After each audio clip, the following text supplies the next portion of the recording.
Now the question is how to write a component. Is there a easiest way to do that? Yeah, CLI had made your component creation process super easy. Now let's see what command can be used to create a component. Of course, you will be using Angular CLI. To generate a component, you can fire ng generate component name command.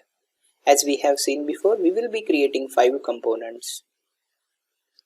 To do that, you can fire ng generate component name, which is navbar. Similarly, you can create a breadcrumb component, search filter component, product list component, product card component.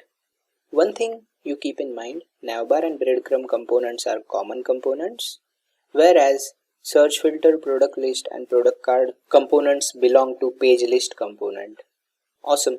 Let's switch to VS Code and we'll see the coding part of it. I have opened the same project that we have used in last chapter. As we have seen in the slide, let's create those 5 components. To create component, fire a command ng generate component navbar. You can see that it created 4 files and then made an entry inside appmodule.ts. So first take a look at navbar component.ts, which is inside navbar folder. So you can see that navbar component is plain navbar component class, and on top of it we have written @component decorator.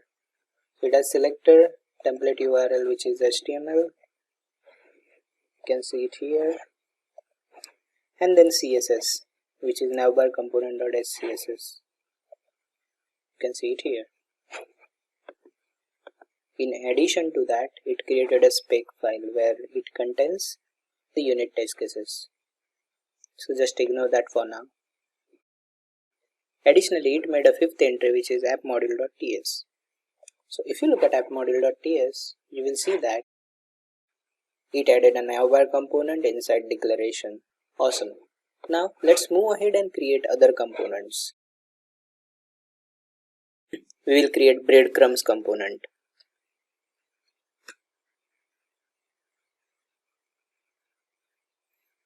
Then search filters.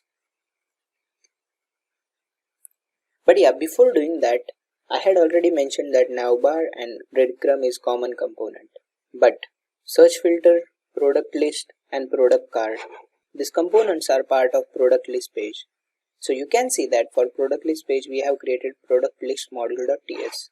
So we have to make sure that it should be a part of product list module.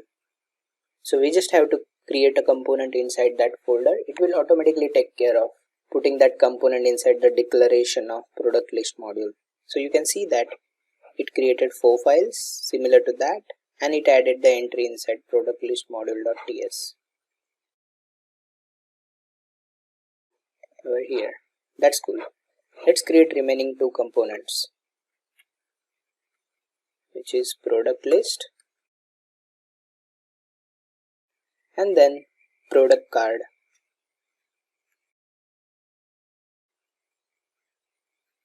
Now all the components are created. Let me close the terminal.